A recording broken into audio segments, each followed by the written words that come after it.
ओम शांति। परम पिता परमात्मा शिव भगवान को कोटि कोटि नमन। तांकर अमृत विजयी संतान मान को प्रणिपात।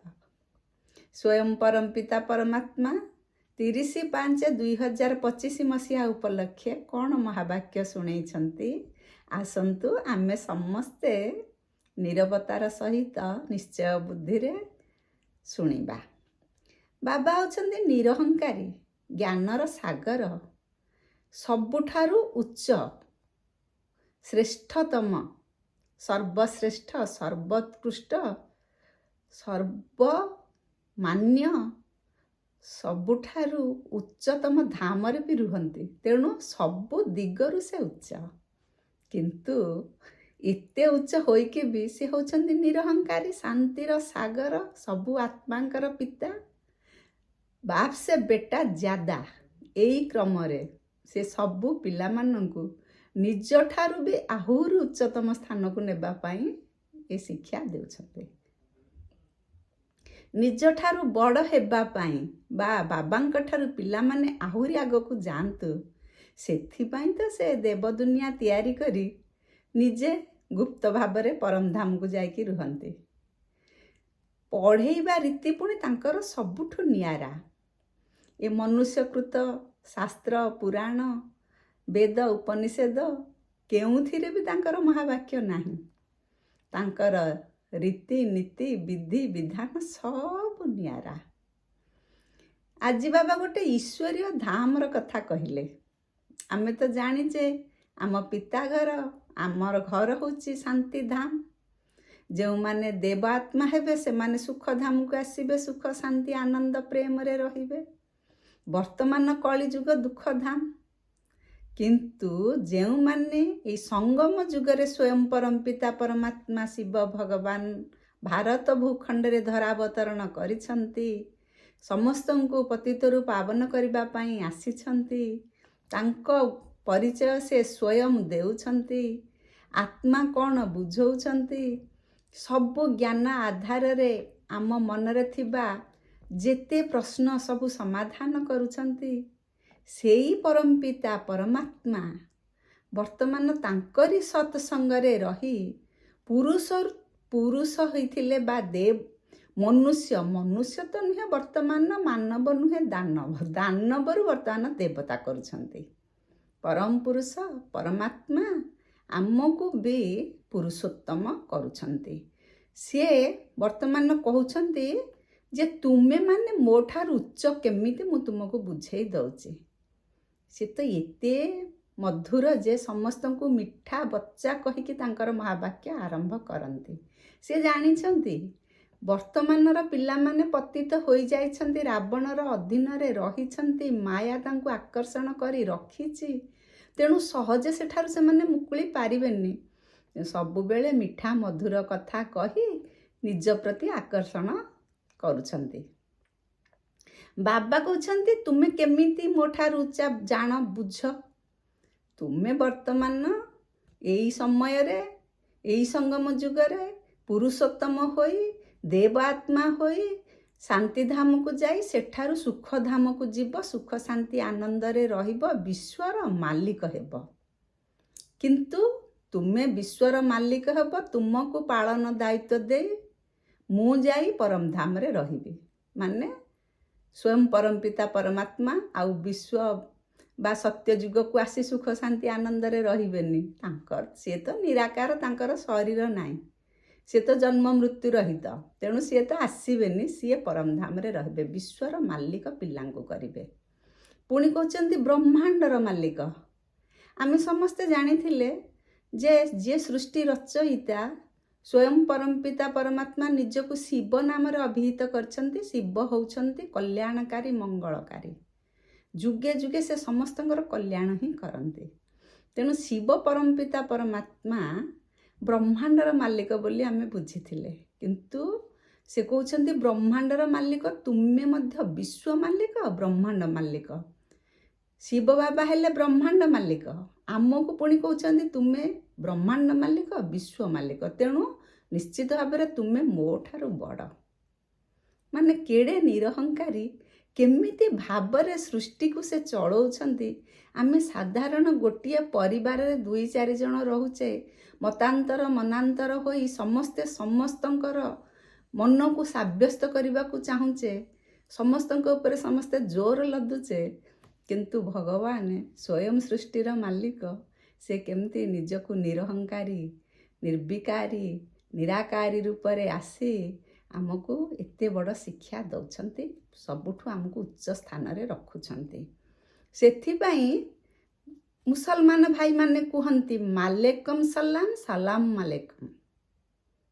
ଆମେ ସେମିତି ଭଗବାନ ହେଉଛନ୍ତି ଉଚ୍ଚତେ ଉଚ୍ଚ, ଭଗବାନ ପୁଣି ଆମକୁ କହୁଛନ୍ତି ତୁମେ ମୋ ଠାରୁ ଉଚ୍ଚ। ସେ କେବଳ ଆମର ପିତା ନୁହନ୍ତି, ପିତା, ସଦ୍ଗୁରୁ, ସବୁ ପ୍ରକାର ବନ୍ଧନରେ ଆମେ ତାଙ୍କ ସମ୍ବନ୍ଧରେ ଆମେ ତାଙ୍କର ସାଥିରେ ରହିଛେ, ତାଙ୍କଠାରୁ ସବୁ ପ୍ରକାର ସାହାଯ୍ୟ ସହଯୋଗ ପାଉଛେ। କିନ୍ତୁ ସମସ୍ତେ ଏ କଥାକୁ ବିଶ୍ୱାସ କରନ୍ତିନି। ଯେଉଁମାନେ ନିଶ୍ଚୟ ବୁଦ୍ଧିରେ ସ୍ୱୟଂ ପରମ ପିତା ପରମାତ୍ମା ଆସିଛନ୍ତି, ସିଏ ସ୍ୱୟଂ ପତିତକୁ ପାବନ କରୁଛନ୍ତି, ପତିତ ଦୁନିଆକୁ ପାବନ ଦୁନିଆ କରୁଛନ୍ତି, ଦୁଃଖଧାମକୁ ସୁଖଧାମରେ ପରିଣତ କରୁଛନ୍ତି। ଏ କଥା ଯାହାର ବୁଦ୍ଧିକି ଟଚ୍ କରୁଛି, ଯାହାର ସୂକ୍ଷ୍ମ ବୁଦ୍ଧି, ଯାହାର ଈଶ୍ୱର ବିଶ୍ୱାସୀ ବୁଦ୍ଧି, ଯିଏ ସତ୍ୟକୁ ସାମ୍ନା କରିବାକୁ ସାହସ ରଖିଛନ୍ତି, ସେଇମାନେ ଏ କଥା ଶୁଣିବେ। ଆଜିକାଲି ସମସ୍ତେ ମନୁଷ୍ୟକୃତ ବା ମନୁଷ୍ୟ ଗୁରୁମାନଙ୍କୁ ଯାଉଛନ୍ତି।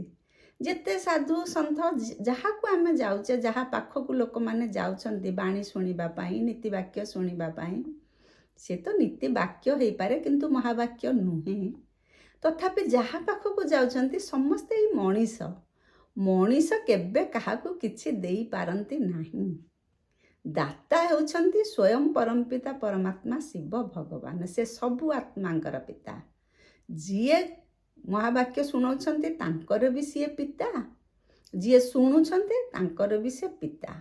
ତେଣୁ ଶାସ୍ତ୍ରରେ ଯେହେତୁ ଏ ବିଷୟରେ କିଛି ସଠିକ୍ ଭାବରେ ତଥ୍ୟ ଯୋଗାଇ ଦିଆଯାଇ ନାହିଁ, ସୃଷ୍ଟିର ରଚନା କ'ଣ, ରଚୟିତା କିଏ, ଆଉ ସିଏ କେମିତି ପୁଣି ପତିତରୁ ପାବନ କରନ୍ତି, ଦେବତାମାନେ କେମିତି ସୃଷ୍ଟି ହେଲେ, ପୁଣି କାହିଁକି ସେମାନେ ରାଜ୍ୟ ଭାଗ୍ୟ ହରେଇଲେ, ପୁଣି କାହିଁକି ଦୁଃଖଧାମରେ ଆସି ପହଞ୍ଚିଲେ, ରାବଣର କେମିତି ଏତେ ପରାକ୍ରମ ହେଲା, ସେ ରାମଙ୍କୁ ବିତାଡ଼ିତ କରିପାରିଲା ଦୁନିଆରୁ।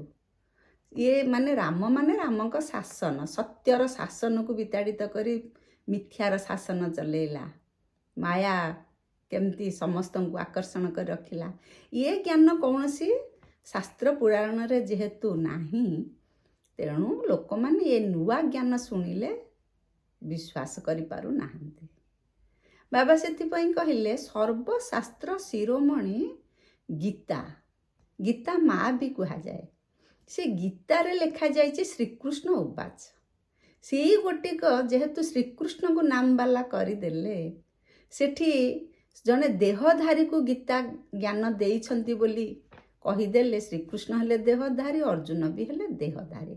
ଦେହଧାରୀ ଜଣେ ଦେହଧାରୀଙ୍କୁ ପାଠ ପଢ଼ଉଛନ୍ତି, ଜ୍ଞାନ ବୁଝଉଛନ୍ତି, ଲୋକ ସେଇ କଥାକୁ ଗ୍ରହଣ କରିନେଲେ। ତେଣୁ ସବୁ କଥାରେ ଏମିତି ଅସୁବିଧା ହୋଇଗଲା। ବାବା କହିଲେ ଯଦି ଆମେ ବାବାଙ୍କର ଆଶା ଅନୁରୂପ କେମିତି ହେବା, ଯଦି ତାଙ୍କୁ ସବୁବେଳେ ମନେ ପକାଇବା, ତାଙ୍କ ଜ୍ଞାନର ଅର୍ଥ ବୁଝିବା, ଜ୍ଞାନରେ ଆମେ ମାଲାମାଲ ହେବା, ଆମ ଅନ୍ତରର ଆମ ଭିତରର ସବୁ କମି କମଜୋରି ବାବା ଜାଣିଛନ୍ତି। ଆମେ ପତିତ ହେଇଯାଇଛେ, ବାବା ଜାଣିଛନ୍ତି।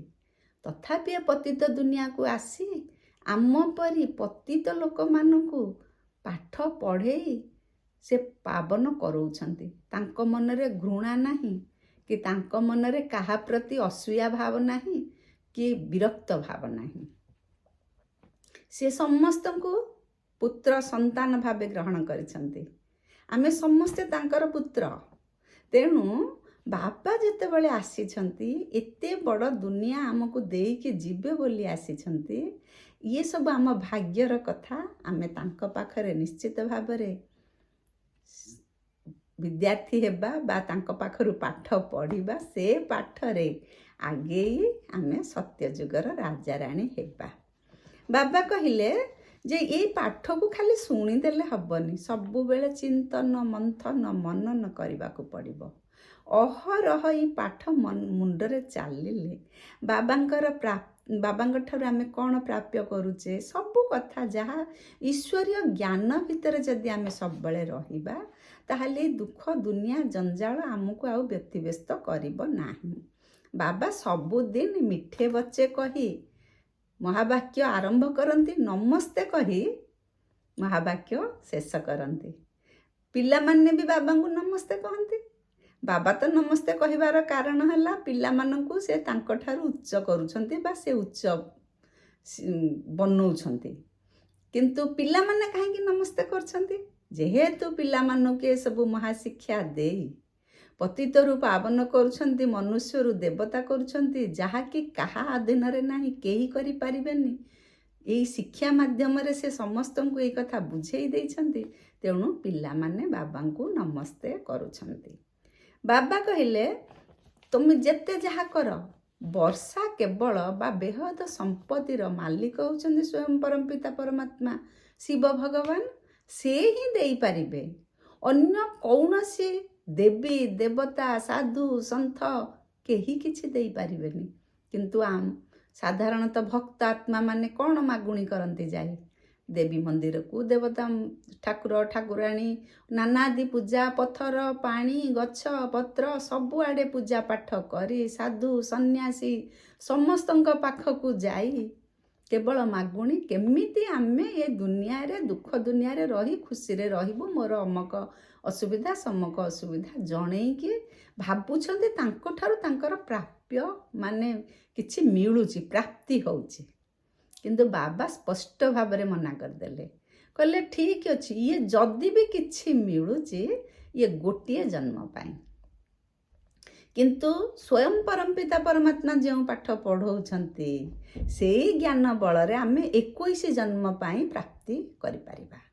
ସ୍ୱର୍ଗ ଆଉ ସତ୍ୟଯୁଗ ଆଉ ତ୍ରେତା ଯୁଗ, ଦୁଇଟି ଯୁଗରେ ଆମେ ସୁଖ ଶାନ୍ତି ଆନନ୍ଦ ପ୍ରେମ କୌଣସି ପ୍ରକାର ଅଭାବ ଅନାଟନ ରହିବ ନାହିଁ। ହୀରା ମହଲରେ ରହିବା, ରାଜକୀୟ ଠାଣିମାଣିରେ ରହିବା, ସବୁ ପ୍ରକାର ସୁବିଧା ସୁଯୋଗ ଆମ ପାଖରେ ଆସି ପହଞ୍ଚିବ। କୌଣସି କଥା ଆମକୁ ଖୋଜିବାକୁ ପଡ଼ିବ ନାହିଁ, କୌଣସିର ଅଭାବ ରହିବ ନାହିଁ। ଇଏ 21 ଜନ୍ମ ପାଇଁ ବାବା ଗ୍ୟାରେଣ୍ଟି ଦେଲେ।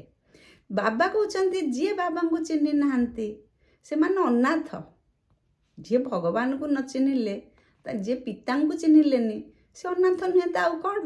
ଯାହାର ପିତା ନାହାନ୍ତି ମାତା ନାହାନ୍ତି ସିଏ ତ ଅନାଥ ନା। ତେଣୁ ସ୍ୱୟଂ ପରମପିତା ପରମାତ୍ମା ତ ଆମର ମାତା ପିତା।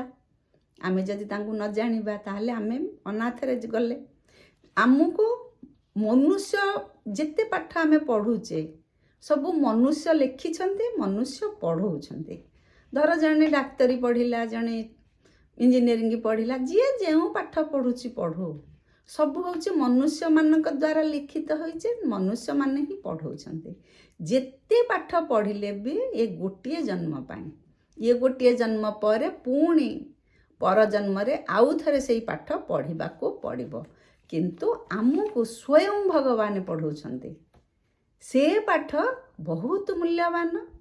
ଯେମିତି ସବୁଠାରୁ ଶ୍ରେଷ୍ଠ ହେଲେ ପରମପିତା ପରମାତ୍ମା, ତାଙ୍କ ପାଠ ବି ସେମିତି ଶ୍ରେଷ୍ଠ, ତାଙ୍କ ଦାନ ବି ସେମିତି ଶ୍ରେଷ୍ଠ, ତାଙ୍କ ମହିମା ସେମିତି ଶ୍ରେଷ୍ଠ, ଆଉ ତାଙ୍କ ଦ୍ୱାରା ଯେଉଁମାନେ ପ୍ରଭାବିତ ହୋଇ ତାଙ୍କ ରାସ୍ତାରେ ଚାଲୁଛନ୍ତି ସିଏ ବି ସେମିତି ଶ୍ରେଷ୍ଠତେ ଶ୍ରେଷ୍ଠ ଦେବତା ହେବେ। ବର୍ତ୍ତମାନ ଜାଣନ୍ତୁ ଆମେ ୱର୍ଥ ନଟ୍ ଏ ପେନି, ମାନେ ଆମେ ବର୍ତ୍ତମାନ ମୂଲ୍ୟହୀନ କଉଡ଼ି ହେଇଯାଇଛେ। ସିଏ ଆମକୁ ପାଉଣ୍ଡ କରିବାକୁ ଆସିଛନ୍ତି, କଉଡ଼ିରୁ ହୀରା କରିବାକୁ ଆସିଛନ୍ତି, ପୁରୁଷରୁ ଉତ୍ତମ ପୁରୁଷ କରିବାକୁ ଆସୁଛନ୍ତି, ପୁରୁଷୋତ୍ତମ କରିବାକୁ ଆସୁଛନ୍ତି। କେବଳ ଏଇ ସଙ୍ଗମ ଯୁଗରେ ପ୍ରତିକଳ୍ପରେ ଥରେ ମାତ୍ର ଆସନ୍ତି। ଏଇ ସଙ୍ଗମ ଯୁଗର ମୂଲ୍ୟ ହେଉଛି, ୟାକୁ ବି ପୁରୁଷୋତ୍ତମ ଯୁଗ କୁହାଯାଏ। ୟାର ମୂଲ୍ୟ ହେଉଛି ହୀରା ସମାନ। ଯଦି ସତ୍ୟ ଯୁଗକୁ ଆମେ କହିବା ସୁବର୍ଣ୍ଣ ଯୁଗ, ଇଏ ସଙ୍ଗମ ଯୁଗ ହେଲା ହୀରକ ଯୁଗ। କାରଣ କ'ଣ? ସ୍ୱୟଂ ପରମପିତା ପରମାତ୍ମା ନିରାକାର ସିଏ ବ୍ରହ୍ମା ବାବାଙ୍କ ଶରୀରରେ ପ୍ରବେଶ କରି ପୁରା ପିଲାମାନଙ୍କ ସହିତ ମିଶି ପିଲାମାନଙ୍କର ମନ କଥା ବୁଝୁଛନ୍ତି। ପିଲେ ଯାହା ଚାହୁଁଛନ୍ତି ତାକୁ ସେ ଉପଲବ୍ଧ କରାଉଛନ୍ତି, ଅନୁଭବରେ ଆଣୁଛନ୍ତି। ଶାନ୍ତିଧାମ ବୁଲେଇ ନେଉଛନ୍ତି, ସୁଖଧାମ ବୁଲେଇ ନେଉଛନ୍ତି, ସୂକ୍ଷ୍ମ ବତନ ବୁଲେଇ ନେଉଛନ୍ତି, ତ୍ରିଲୋକୀନାଥ କରୁଛନ୍ତି, ତ୍ରିକାଳଦର୍ଶୀ କରାଉଛନ୍ତି, ତ୍ରିନେତ୍ରୀ କରାଉଛନ୍ତି। ସେ କ'ଣ ନ କରାଉଛନ୍ତି? ତେଣୁ ଏଇ ସମୟର ମୂଲ୍ୟ ଆମେ କେବେ ହେଲେ ବେଖାତିରି କରିବା ନାହିଁ। ବାବା କହିଲେ ତୁମେ ତ ଦେଖୁଛ ଯେ ସତଧାମ ହେଲା ଦୁଇଟା, ଗୋଟିଏ ହେଲା ଶାନ୍ତିଧାମ, ଗୋଟିଏ ହେଲା ସୁଖଧାମ। ଏ ଦୁଇଟି ହେଲା ସତଧାମ। ଆଉ ଏ ଯେଉଁ ଆମେ ଅଛେ ଦୁଃଖଧାମରେ କହନ୍ତିନି ଝୁଠା ଏ ସଂସାର, ଝୁଠା କାୟା, ଝୁଠା ମାୟା, ଝୁଠା ଏ ସଂସାର, ଇଏ ସବୁ ଅସତ ଖଣ୍ଡ। ବାବା କହିଲେ ଯେ ତୁମେ ଯାଉଛ ଏବେ ଭକ୍ତ ଆତ୍ମା ମାନେ ଶିବ ମନ୍ଦିରକୁ ଗଲେ, ଶିବ ମନ୍ଦିରକୁ ଗଲେ କ'ଣ ଦେଉଛନ୍ତି? ସେଠି ଅରଖ ଫୁଲ, ଦୁଦୁରା ଫୁଲ, ଗୋଲାପ ଫୁଲ, କ୍ଷୀର, ଘିଅ, ମଖନ, ସବୁ ପ୍ରକାର ଯାହା ପାଇବେ ତାହା ସବୁ ସାମଗ୍ରୀ ସେଇଠି ଦେଉଛନ୍ତି। କିନ୍ତୁ କୃଷ୍ଣ ମନ୍ଦିରକୁ ଗଲେ ଗୋଲାପ ଫୁଲ ନେଇକି ଯିବେ, ସେଠି ଆଉ ଅରଖ ଦୁଦୁରା କାମ କରିବ ନାହିଁ। ତାର ଅର୍ଥ ବି ବାବା ବୁଝେଇ ଦେଲେ। ଶିବ ହେଉଛନ୍ତି ସମସ୍ତଙ୍କର, ସବୁ ଆତ୍ମାଙ୍କର ପିତା। ତେରେ ଫୁଲ ସେ ପ୍ୟାର ହେ, ତେରେ କାଣ୍ଟୁ ସେ ବି ପ୍ୟାର ହେ କୁହାଯାଏ ଶିବ ବାବାଙ୍କୁ। ମାନେ ଆମେ ଏଇ ପତିତ ଦୁନିଆରେ ପତିତ ଆତ୍ମାମାନଙ୍କୁ ବି ସେ ଭଲ ପାଉଛନ୍ତି, ଦେବ ଆତ୍ମାମାନଙ୍କୁ ବି ଭଲ ପାଉଛନ୍ତି। ଯିଏ ପୁରା ପଙ୍କିଳ ଦୁନିଆରେ ଘାଣ୍ଟି ଚକଟି ହୋଇ ତାଙ୍କ କଥା ବି ଶୁଣୁନାହାନ୍ତି ତାକୁ ବି ସେ ଭଲ ପାଉଛନ୍ତି। ସେ ସେଇ ପୁତ୍ରର ସ୍ନେହ ଦେଉଛନ୍ତି। ତେଣୁ ସେ ହେଲେ ଶିବ ପରମାତ୍ମା। ତାଙ୍କ ପାଖରେ ଅରଖ ଦୁଦୁରା ଆଦି ଲଗେଇବାର କାରଣ ହେଲା ସିଏ ବିଷ ହରଣ କରିଦିଅନ୍ତି। ଯିଏ ତାଙ୍କ ପାଖକୁ ଯିବ ସିଏ ତାକୁ ବିଷରୁ ଅମୃତ କରିଦେଇ ପାରନ୍ତି। କିନ୍ତୁ କୃଷ୍ଣ ହେଉଛନ୍ତି ସତ୍ୟଯୁଗର ରାଜକୁମାର। ସିଏ ଗୋଲାପ ଫୁଲ ମେଳରେ ରହିଛନ୍ତି, ସେ ଫ୍ଲାୱାର ଅଫ୍ ଗାର୍ଡେନ ଉପବନରେ ରହିଛନ୍ତି। କିନ୍ତୁ ସ୍ୱୟଂ ପରମପିତା ପରମାତ୍ମା କଣ୍ଟାର ଜଙ୍ଗଲକୁ ଆସିଛନ୍ତି। ଏ ଦୁଃଖଧାମ ହେଉଛି କଣ୍ଟାର ଜଙ୍ଗଲ। ଏଠି ସମସ୍ତେ ସମସ୍ତଙ୍କୁ କେବଳ ଦୁଃଖ ଦେବାରେ ହିଁ ଲାଗିଛନ୍ତି। ଏଠି ସୁଖ ଶାନ୍ତି କେହି ଦିଅନ୍ତି ନାହିଁ। ସବୁଠାରେ ତୁମେ ଯେତେ ଭଲ କାମ କର, ତୁମର କ'ଣ ଖରାପ ଅଛି ସେଇଟାକୁ ସେ ଦେଖିକି ତୁମକୁ ଦୁଃଖ ଦେବାରେ ଲାଗିଛନ୍ତି। ତେଣୁ ଇଏ ହେଲା ଦୁଃଖଧାମ। ଭଗବାନ ଆସିଲେ ଦୁଃଖଧାମକୁ, ତେଣୁ ଏଇ କଣ୍ଟାର ଜଙ୍ଗଲକୁ ସିଏ ଆସିଛନ୍ତି। କିନ୍ତୁ ଶ୍ରୀକୃଷ୍ଣ ତ ଫୁଲର ଉପବନରେ ରହିବେ ନା। ସେଇ ଅନୁଯାୟୀ ଆମେ ସବୁ ପୂଜା ପାଠ କଲାବେଳେ ଶିବ ବାବାଙ୍କୁ ଦେଉଛେ ଅରଖ ଦୁଦୁରା, ଶ୍ରୀକୃଷ୍ଣଙ୍କୁ ଗୋଲାପ ଫୁଲ ଦିଆଯାଉଛି। ବାବା କହୁଛନ୍ତି ତୁମେ କାହାକୁ ଭଗବାନ ବୋଲି କହିପାରିବ ନାହିଁ। ଲକ୍ଷ୍ମୀ ନାରାୟଣଙ୍କୁ ବି ଭଗବାନ ଆମେ କହିବାନି, ସେ ଦେବତା। ସାଧୁସନ୍ଥଙ୍କୁ ବି ଆମେ ଭଗବାନ ବୋଲି କେତେ କୁହନ୍ତି, ସିଏ ବି ମନୁଷ୍ୟ। ସମସ୍ତେ ମନୁଷ୍ୟ ଆତ୍ମା। କିଏ ହେଲେ ଦେବାତ୍ମା, କିଏ ମହାତ୍ମା, କିଏ ପାପାତ୍ମା, କିଏ କେଉଁ ପ୍ରକାରର ଆତ୍ମାର ଗୁଣାବଳୀକି ନେଇକି ସେ ସେଇଭଳିଆ ହେଇଛନ୍ତି। କିନ୍ତୁ କେହି ଭଗବାନ ନୁହନ୍ତି। ଭଗବାନ ସ୍ୱୟଂ ପରମପିତା ପରମାତ୍ମା ଶିବ ଭଗବାନ ଏକ, ଆଉ ସମସ୍ତେ ଆମେ ଅନେକ। ବାବା କହିଲେ ହେ ପରମପିତା ପରମାତ୍ମା, ଆମେ କହିଛେ ବାବା ଆସ। ସିଏ ହେଲେ ଶିବ, ଆମେ ସମସ୍ତେ ଶାଳିଗ୍ରାମ। ଯିଏ ଭଗବାନଙ୍କୁ ଚିହ୍ନିଲେ ସିଏ ହେଲେ ଶାଳଗ୍ରାମ। ଆମେ ଦେଖିଛେ, ଆମେ ଜଗନ୍ନାଥ ମନ୍ଦିରରେ ବି କହୁଛନ୍ତି ତାଙ୍କ ମନ୍ଦିରର ମାନେ ସିଂହାସନ, ରତ୍ନ ସିଂହାସନରେ ତଳେ ଲକ୍ଷେ ଶାଳଗ୍ରାମ ପୋତା ଯାଇଛି ବୋଲି ଆମେ ଶୁଣୁଛେ। ବାବା କହୁଛନ୍ତି ସିଏ ଯେଉଁଠି ରହୁଛନ୍ତି, ପରମଧାମରେ ତ ରହୁଛନ୍ତି, ବର୍ତ୍ତମାନ ଏଠାକୁ ଆସିଛନ୍ତି, ସେ ପିଲାମାନଙ୍କୁ ସେମିତି ଆସନ ଦିଅନ୍ତି, ସେଇଭଳି ଆସନରେ ରଖନ୍ତି। ତେଣୁ ପ୍ରତି ଶାଳଗ୍ରାମ ହେଲା ଆତ୍ମା, ଆଉ ସ୍ୱୟଂ ପରମପିତା ପରମାତ୍ମା ହେଲେ ଶିବ। ଆମେ ସମସ୍ତେ ଭାଇ ଭାଇ, ଆତ୍ମିକ ଦୃଷ୍ଟିରେ ଆମେ ସମସ୍ତେ ଭାଇ ଭାଇ। କାହିଁକିନା ଆମ ସମସ୍ତଙ୍କର ଆତ୍ମାର ପିତା ହେଲେ ସ୍ୱୟଂ ପରମପିତା। କିନ୍ତୁ ସିଏ ବ୍ରହ୍ମାମୁଖ ବଂଶାବଳୀ ବ୍ରାହ୍ମଣ ହିସାବରେ, ବ୍ରହ୍ମାକୁମାର ବ୍ରହ୍ମାକୁମାରୀ ହିସାବରେ ଆମେ ସମସ୍ତେ ଭାଇ ଭଉଣୀ। ଶିବ ବାବା ବ୍ରହ୍ମା ବାବାଙ୍କୁ ଆଡପ୍ଟ କଲେ। ବ୍ରହ୍ମା ବାବା ଆମ ସମସ୍ତଙ୍କୁ ତାଙ୍କର ମୁଖରାବିନ୍ଦୁରୁ ବାହାରୁଥିବା ଶିବ ବାବାଙ୍କର ବାଣୀକୁ ଶୁଣାଇ ଆମକୁ ଆଡପ୍ଟ କଲେ, ଆମେ ହେଲେ ବ୍ରହ୍ମା କୁମାର ବ୍ରହ୍ମା କୁମାରୀ, ଭାଇ ଓ ଭଉଣୀ ମାନେ। ଏ କଥା ବାବା ବୁଝେଇ ଦେଲେ। ଗୁରୁମାନେ ଯାହାକୁ ଆଜିକାଲିକା ଗୁରୁ ଯେଉଁ ସବୁ ଅଛନ୍ତି ତାଙ୍କର ଫଲୋଅରକୁ ଶିଷ୍ୟ କୁହାଗଲା। କିନ୍ତୁ ବ୍ରହ୍ମା ବାବାଙ୍କର ଫଲୋଅର ହୁଅନ୍ତୁ ବା ଶିବ ବାବାଙ୍କର ଫଲୋଅର ହୁଅନ୍ତୁ, ଆମେ ପୁତ୍ରର ଅଧିକାର ପାଇଛେ ଶିବ ବାବାଙ୍କ ପାଖରେ। ବ୍ରହ୍ମା ବାବାଙ୍କ ପାଖରେ ବି ପୁତ୍ର ପୁତ୍ରୀର ଅଧିକାର ପାଇଛେ। ତେଣୁ ତ ନାଁ ହେଇଗଲା ବ୍ରହ୍ମା କୁମାର ବ୍ରହ୍ମା କୁମାରୀ, ବ୍ରହ୍ମାଙ୍କର ପୁଅ ବ୍ରହ୍ମାଙ୍କର ଝିଅ। ତାମାନେ ଗୋଟିଏ ଶିଷ୍ୟ ଆଉ ଗୋଟିଏ ପୁତ୍ର, ତା ଭିତରେ କେତେ ଅନ୍ତର ଆମେ ସବୁ ଜାଣିଲେ। ବାବା କହୁଛନ୍ତି କିଏ କ୍ରିଏଟର, କିଏ କ୍ରିଏସନ୍, କିଏ ରଚତା, କିଏ ରଚନା, ସେ ବିଷୟରେ ଯେତେବେଳେ ପର୍ଯ୍ୟନ୍ତ ମଣିଷ ଦ୍ୱନ୍ଦ୍ୱରୁ ମୁକ୍ତ ନ ହୋଇଛି ସେ ପର୍ଯ୍ୟନ୍ତ ସେ ସ୍ୱୟଂ ପରମପିତା ପରମାତ୍ମାଙ୍କୁ ଜାଣିପାରିବ ନାହିଁ। ଯଦି ନିଶ୍ଚୟ ବୁଦ୍ଧିରେ ଭଗବାନ ଆସିଛନ୍ତି ବୋଲି ସେ ଭାବି ନେବ, ତାହେଲେ ଶୁଣିଲେ ଜାଣିବ। ଏ ଜ୍ଞାନ କେଉଁଠାରେ ନାହିଁ, କେହି କହିନାହାନ୍ତି, କେବେ ବି ସେ ଜାଣିପାରିବେ ନାହିଁ। ଜ୍ଞାନର ଗହିରା ମହତ୍ଵ ଆମେ ଜାଣିବା। ବାବା ସୂକ୍ଷ୍ମ ବତନ ସୃଷ୍ଟି କରେଇଛନ୍ତି। ଯେତେବେଳେ ବ୍ରହ୍ମା ବାବା ଅବ୍ୟକ୍ତ ହେଲେ, କର୍ମାତୀତ ଅବସ୍ଥା ତାଙ୍କର ଆସିଲା, ତାଙ୍କର ମହାପ୍ରୟାଣ ହେଲା, ସିଏ ବର୍ତ୍ତମାନ ସୂକ୍ଷ୍ମ ବତନରେ ରହିଛନ୍ତି। ବ୍ରହ୍ମା ବିଷ୍ଣୁ ମହେଶ୍ୱର, ସେଇଠି ଶଙ୍କର, ସେଠି ବ୍ରହ୍ମା ବିଷ୍ଣୁ ଶଙ୍କର ରହିଲେ, କିନ୍ତୁ କୌଣସି ପ୍ରଜା ସେଠି ନାହାନ୍ତି କି କୌଣସି ଶରୀରଧାରୀ ନାହାନ୍ତି। ସେଠି ଆକାରୀ ଶରୀରରେ ବ୍ରହ୍ମା ବିଷ୍ଣୁ ମହେଶ୍ୱର ରହିଛନ୍ତି। ବାବା କହିଲେ, ବାବା କହିବା କଥା ଯେ ଯେତେବେଳେ ପର୍ଯ୍ୟନ୍ତ ଆମେ ବ୍ରହ୍ମାଙ୍କ ପୁତ୍ର ବୋଲି ନିଜକୁ ନ ଜାଣିଛେ, ନ ଭାବିଛେ, ଆମେ ବ୍ରାହ୍ମଣ ନୁହଁ। ବ୍ରହ୍ମା ଯେଉଁ ରାସ୍ତାରେ ଯାଇଥିଲେ, ପ୍ରଜାପିତା ବ୍ରହ୍ମା ସ୍ୱୟଂ ପରମପିତା ପରମାତ୍ମାଙ୍କର ପୁତ୍ର ହିସାବରେ, ଆଡପ୍ଟେଡ୍ ପୁତ୍ର ହିସାବରେ ସେ ଯେଉଁ ରାସ୍ତାରେ ଯାଇଥିଲେ, ଆମେ ସେଇ ରାସ୍ତାରେ ଯିବା। ଏଇ ଯେଉଁ ଜାତି ବ୍ରାହ୍ମଣ ଅଛନ୍ତି ବା କୂଳରେ ଜନ୍ମ ହୋଇଛନ୍ତି, ବ୍ରାହ୍ମଣ କୂଳରେ ଯେଉଁ ଆତ୍ମାମାନେ ଜନ୍ମ ହୋଇଛନ୍ତି ସେମାନଙ୍କୁ ବି ଆମେ ବ୍ରାହ୍ମଣ କହୁଛେ। ସେମାନେ ଯେ ବ୍ରହ୍ମାଙ୍କର ପୁତ୍ର ନୁହନ୍ତି, ସେମାନେ କୁହନ୍ତି ବ୍ରହ୍ମାପୁତ୍ର ହେଲେ ବ୍ରାହ୍ମଣ, କିନ୍ତୁ ବ୍ରହ୍ମା କିଏ ସେ ଜାଣିନାହାନ୍ତି। ଆଉ ସେ କେମିତି ନିଜକୁ ପୁତ୍ର ବୋଲି ଭାବୁଛନ୍ତି? ଯେବେ ସେ ବ୍ରହ୍ମାଙ୍କୁ ଚିହ୍ନିବେ, ସେ ପ୍ରକୃତରେ ସଚ୍ଚା ବ୍ରାହ୍ମଣ ହେବେ। ଆମେ ପ୍ରଜାପିତା ବ୍ରହ୍ମାଙ୍କ ଅନୁସୃତ ରାସ୍ତାରେ ଚାଲିବା, ଏ ଜାତି ବ୍ରାହ୍ମଣଙ୍କ ପଛରେ ଗୋଡ଼େଇବା ନାହିଁ। ମନୁଷ୍ୟକୁ ଦେବତା କରିବା କୌଣସି ମନୁଷ୍ୟର କାମ ନୁହେଁ, କରିପାରିବ ନାହିଁ। ସ୍ୱୟଂ ପରମପିତା ପରମାତ୍ମା ହିଁ ଆମକୁ ଦେବତା କରୁଛନ୍ତି।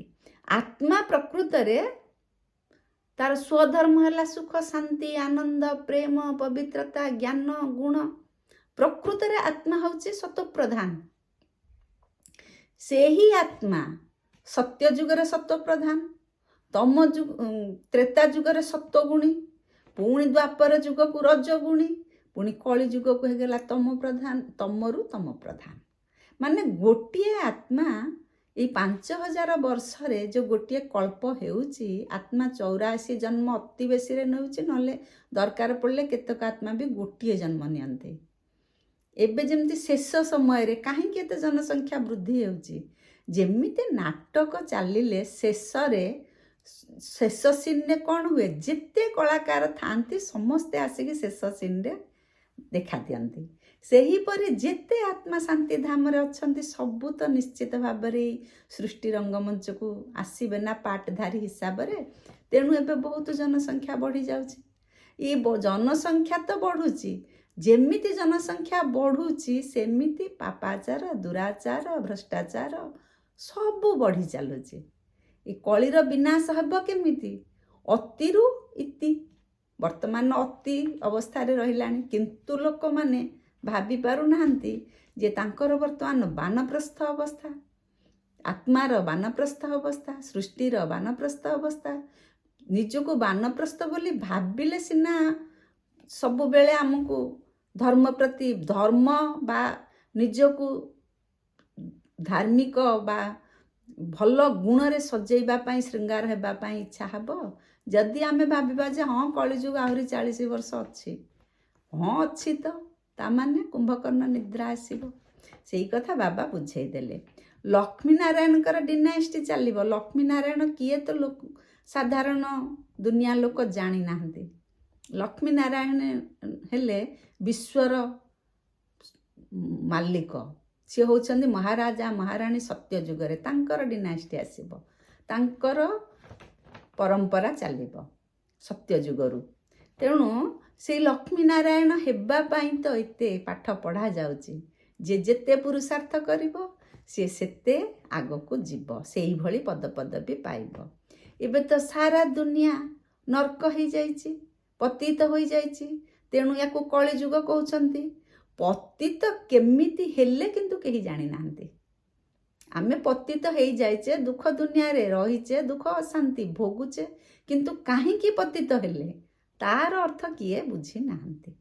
ଆମ ପାଖକୁ ରାବଣ ଆସିଗଲା। ରାବଣ ମାନେ 5 ବିକାର, କାମ କ୍ରୋଧ ଲୋଭ ମୋହ ଅହଙ୍କାର, ଇଏ ସବୁ ବିକାରଗ୍ରସ୍ତ ଆତ୍ମା ହେଇଗଲା, ମାୟାର ଅଧୀନ ହୋଇଗଲା। ତେଣୁ ପତିତ ହୋଇଗଲେ। ତେଣୁ ବର୍ତ୍ତମାନ ସ୍ୱୟଂ ପାବନ ପତିତ ପାବନ ଆସିଛନ୍ତି। ସେ ଆମକୁ ଯେଉଁ ରାସ୍ତା ଦେଖାଉଛନ୍ତି ସେଇ ରାସ୍ତାରେ ଆମେ ଗଲେ ପୁଣି ଆମେ ରାମ ରାଜ୍ୟକୁ ଯିବା। ବାବା ସେଇ କଥା କହିଲେ। କେହି ନିଜକୁ ଦେବତା ବୋଲି ଆମେ କହିପାରିବାନି ଯଦି ଆମେ ଯେହେତୁ ନିଜର ଦୈବିକ ଗୁଣ ହରେଇ ଦେଇଛେ। ତେଣୁ ଆମେ ଦିନେ ସତ୍ୟ ଯୁଗରେ ଦେବତା ଥିଲେ ବୋଲି ବି ବିଶ୍ୱାସ କରିପାରୁନାହାନ୍ତି ଲୋକ। କିନ୍ତୁ ପ୍ରକୃତରେ ସତ୍ୟ ଯୁଗରେ ଏଇ ମଣିଷ, ଆମରି ପରି ମଣିଷ ଆତ୍ମା ବିଶୁଦ୍ଧ କରିକି ସତ୍ୟ ଯୁଗରେ ଦେବୀ ଦେବତା ଥିଲେ ବା ହେଲେ।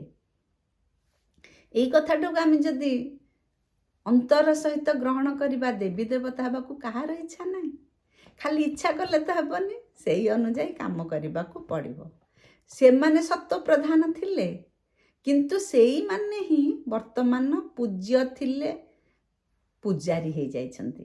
ସେଇ ଦେବତାମାନେ ନିଜକୁ ନିଜେ ପୂଜା କରୁଛନ୍ତି, ଜାଣି ନପାରି ମନ୍ଦିରକୁ ଯାଇକି ନିଜକୁ ନୀଚ ହୀନ ପାପୀ କହିକି ଦେବତା ଭାବି ପୂଜା କରୁଛନ୍ତି। କିନ୍ତୁ ଆମରି ଭିତରେ ଦେବ ଆତ୍ମା ଲୁଚି ରହିଛନ୍ତି। ଯେଉଁମାନେ ଦେବତା ଥିଲେ ସେଇମାନେ ହିଁ ଭଗବାନଙ୍କର ବାଣୀରେ ଉଦ୍ବୁଦ୍ଧ ହୋଇ ପୁଣି ଦେବତା ହେବେ। କାହିଁକି ନା ଇଏ ସୃଷ୍ଟି ଅନବରତ ଘୁରି ଚାଲିଛି, ପୁଣି ଆକୁରେଟ୍ ଘୁରି ଚାଲିଛି। ଯିଏ ଯାହା ସେ ସେଇଆ ହେବ ଡ୍ରାମାର ନିୟମ ଅନୁଯାୟୀ। ସତ୍ୟଯୁଗ ନାଟକରେ ଯେତେବେଳେ ଆମର ପ୍ରଥମ ସୃଷ୍ଟିର ନାଟକ ଆରମ୍ଭ ହେଲା, ପ୍ରଥମେ ଦେବୀ ଦେବତାମାନଙ୍କର ପାର୍ଟ ଆସିଲା, ହିରୋ ରୋଲ୍ ପ୍ରଥମେ ଆସିଲା। ତାପରେ ଆସ୍ତେ ଆସ୍ତେ ସବୁ କଳାକାର ବା ପାଟଧାରୀ ଆତ୍ମା ମାନେ ତଳକୁ ଆସିଲେ, ସୃଷ୍ଟି ରଙ୍ଗମଞ୍ଚରେ ନାଟକ କଲେ। ଏବେ ତ ନାଟକ ସରିବା ବେଳ ହେଇଗଲା। ଯେହେତୁ ଇଏ ହେଉଛି କଣ୍ଟାର ଜଙ୍ଗଲ, ଦୁଃଖ ଦୁନିଆ। ଏଇ ଦୁଃଖ ଦୁନିଆକୁ ଯିଏ ବି ଆସିଲେ ସେଇ ଦୁଃଖୀ ଆତ୍ମା ହିଁ ଆସିଥିବେ, ସେଇ ପାପାତ୍ମା ହିଁ ଶେଷକୁ ଆସିବେ। ଆଉ ଦେବାତ୍ମା ଶେଷକୁ ଆସିବେନି, ଦେବାତ୍ମା ପ୍ରଥମରୁ ଆସିଯାଇଛନ୍ତି। ଯେହେତୁ ଭାରତବାସୀ ନିଜ ଧର୍ମକୁ ଭୁଲିଲେ, ଭାରତବାସୀର ଧର୍ମ କ'ଣ ଥିଲା? ଆଦି ସନାତନ ଦେବୀ ଦେବତା ଧର୍ମ। ଯେହେତୁ ନିଜକୁ ଦେବତା ଗୁଣରେ ଆଉ ଦେଖିଲେ ନାହିଁ, ନିଜର ଗୁଣ ସବୁ ଅପବିତ୍ର ହେଇଯାଇଛି, ଆସୁରୀ ଗୁଣ ଧରି ଦେଇଛନ୍ତି। ତେଣୁ ସିଏ ଭାବି ପାରିଲେନି ଯେ ଆମେ ଦିନେ ଦେବତା ଥିଲୁ। ତେଣୁ ସେ ନିଜର ଧର୍ମକୁ ବି ଭୁଲିଗଲେ। ଧର୍ମକୁ ତ ଯାହା ଭୁଲିଲେ, ଭାରତବର୍ଷର ନାମକୁ ହିନ୍ଦୁସ୍ଥାନ ଦେଇ ନିଜକୁ ହିନ୍ଦୁ ଧର୍ମ ବୋଲି କହିଲେ। ବାବା ଅନେକ ଥର କହିଛନ୍ତି ଯେ ଖ୍ରୀଷ୍ଟିଆନ ମାନେ ସେମାନେ ଭାବୁଛନ୍ତି ଆମେ ଖ୍ରୀଷ୍ଟିଆନ, ମୁସଲମାନ ସେ ଭାବୁଛନ୍ତି ଆମେ ମୁସଲମାନ। କିନ୍ତୁ ଏଇ ଆଦି ସନାତନ ଦେବୀ ଦେବତା ଧର୍ମର ଅପକ୍ଷ ହୋଇ ତାକୁ ସେମାନେ ହିନ୍ଦୁ ବୋଲି ଭାବୁଛନ୍ତି। ତେଣୁ ବାବା କହିଲେ ହମ୍ ସୋ ହମ୍, ତାର ଅର୍ଥଟାକୁ ବାବା ବୁଝେଇଲେ। ଆମେ ଦେବତା ଥିଲେ, ଆମେ ପୂଜ୍ୟ ଥିଲେ, ଆମେ ପୂଜାରୀ ହେଲେ, ପୁଣି ଆମେ ଏଇ ପୂଜାରୀରୁ ପୁଣି ପୂଜ୍ୟ ହେବା। ମାନେ ମନୁଷ୍ୟ ଦେବତା ଥିଲେ, ପୁଣି ଆସି ମନୁଷ୍ୟ ହେଇଛନ୍ତି ବା ରାକ୍ଷସ ଗୁଣ ଧାରଣ କରିଛନ୍ତି, ଆସୁରୀ ସମ୍ପ୍ରଦାୟରେ ରହିଯାଇଛନ୍ତି, ପୁଣି ଦୈବୀ ସମ୍ପ୍ରଦାୟକୁ ଯିବେ। ପୁଣି ଆତ୍ମା ସୋ ପରମାତ୍ମା, ଇଏ ଗୋଟିଏ ଭୁଲ ତଥ୍ୟ। ଆତ୍ମା ଯିଏ ପରମାତ୍ମା ସିଏ ଯାହା କହିଦେଲେ, ବାବା କହିଲେ ପରମାତ୍ମା ଏକ, ଆତ୍ମା ଅନେକ। ଆତ୍ମା ବି ଅନେକ ଅବିନାଶୀ, ଜନ୍ମ ମୃତ୍ୟୁ ଚକ୍ରରେ ଆସୁଛି ସତ, କିନ୍ତୁ ଆତ୍ମା ଅବିନାଶୀ। ପରମାତ୍ମା ଜନ୍ମ ମୃତ୍ୟୁ ଚକ୍ରରେ ଆସୁନାହାନ୍ତି, ସିଏ ବି ଅବିନାଶୀ। ଆତ୍ମା କେବେ ବିନାଶ ହୁଏ ନାହିଁ। ବାବା କହିଲେ ଯେ ଆତ୍ମା ସହ ପରମାତ୍ମା ଆମେ କହିପାରିବା ନାହିଁ। ଯଦି ପରମାତ୍ମା ସବୁ ଆତ୍ମା ଭିତରେ ଅଛନ୍ତି, ତାହେଲେ ବ୍ରଦରହୁଡ୍ ଭାଇଚାରା ନାହିଁ। ସମସ୍ତେ ତ ପିତା ହେଇଯିବେ। ପରମାତ୍ମା ତ ପିତା ନା, ସମସ୍ତେ ପିତା ହେଇଯିବେ। ପୁତ୍ର ଆସିଲେ କୁଆଡ଼ୁ? ଭାଇ ଭାଇ ହେଲେ କେମିତି? ସଂସାର ଚଳିଲା କେମିତି? ତେଣୁ ସ୍ୱୟଂ ପରମ ପିତା ପରମାତ୍ମା ସିଏ ସୃଷ୍ଟି ରଚୟିତା, ଆମେ ସମସ୍ତେ ରଚନା। ସେ ହେଲେ ପିତା, ଆମେ ସମସ୍ତେ ପୁତ୍ର। ସେ ସର୍ବବ୍ୟାପୀ ନୁହନ୍ତି। ବାର ବାର ବାବା ସେଇ ଗୋଟିଏ କଥା କହୁଛନ୍ତି ଯେ ତୁମେ କେତେ ବଡ଼ ଗ୍ଲାନି ମୋର କରୁଛ। ମୋତେ କୁକୁର ଠାକୁର ସେ ମାଟି ପାଣି ପବନ ସବୁଥିରେ ଭର୍ତ୍ତି କରିଦେଇ ମୁଁ ସର୍ବବ୍ୟାପୀ ବୋଲି କହି, ମାନେ ଯିଏ ଏତେ ବଡ଼, ଯିଏ ସାରା ସୃଷ୍ଟିକି ରଚନା କରିଛନ୍ତି, ତାଙ୍କୁ ଯଦି କଣ କଣରେ ଭର୍ତ୍ତି କରିକି ରଖିବା, ଆମେ ସବୁଆଡ଼େ ଭଗବାନ ବିଦ୍ୟମାନ କହିବା, ତାମାନେ ତାଙ୍କର ମହତ୍ଵ କ'ଣ ରହିଲା? ତାଙ୍କର ଯାହା ପ୍ରକୃତ ତଥ୍ୟ ଆମେ ଜାଣି ନପାରି ତାଙ୍କୁ ଆମେ ଅପମାନ ଦେଇ ଚାଲିଛେ। ବାବା କହୁଛନ୍ତି ଦୈବୀ ଦୁନିଆ ହେଉଛି ଗାର୍ଡେନ୍ ଅଫ୍ ଫ୍ଲାୱାର। ସେଇଠିକି ଯିବା ପାଇଁ ଆମେ ସମସ୍ତେ ଚାହୁଁଛେ। ତେଣୁ ନୂଆ କଥା, ଇଏ ତ ଗୋଟେ ନୂଆ କଥା। ଆମେ ଜାଣିନଥିଲେ ଯେ ସ୍ୱର୍ଗ କେମିତି, ନର୍କ କେମିତି। ଆମେ ଏ କଥାରେ ଏତେ ଭଲ ଭାବରେ ବିସ୍ତୃତ ଭାବରେ ଜାଣିନଥିଲେ। ଆମେ ଭାବୁଥିଲେ ଯେ ଯମରାଜ ଆସିବ, ଆମକୁ ଏମିତି ନେଇକି ତେଲ କଡ଼େଇରେ ପକେଇବ, ଯିଏ ଯେମିତି ପ୍ରକାର ପାପ କରୁଛି ସେଇ ଅନୁଯାୟୀ ସେ ଦଣ୍ଡ ପାଇବ। ଇଏ ସବୁ ଯେଉଁ ଗରୁଡ଼ ପୁରାଣରେ ଲେଖା ହେଇଗଲା, ବାବା ସବୁ କଥାର ତଥ୍ୟ ପୁରା ଉନ୍ମୋଚନ କରିଦେଉଛନ୍ତି। ଆମେ କେମିତି ପତିତରୁ ପାବନ ହେବା ସେ ରାସ୍ତା ବତାଉଛନ୍ତି। ତେଣୁ ଭଗବାନ ସେଇ ଗୋଟିଏ କଥା କହୁଛନ୍ତି, ମାମେକମ୍ ୟାଦ କର, ମୋତେ ସବୁବେଳେ ମନେ ପକାଅ। ବିକାରୀ ଦୁନିଆକୁ ଭୁଲ, ନିର୍ବିକାରୀ ଦୁନିଆକୁ ଯିବା ପାଇଁ ନିଜକୁ ପ୍ରିପେୟାର କର, ସତ୍ଵ ପ୍ରଧାନ ହୁଅ। ବାବା କହୁଛନ୍ତି ମୁତ୍ ପଲତି କପଡ଼ା ଧୋଏ। କିଏ?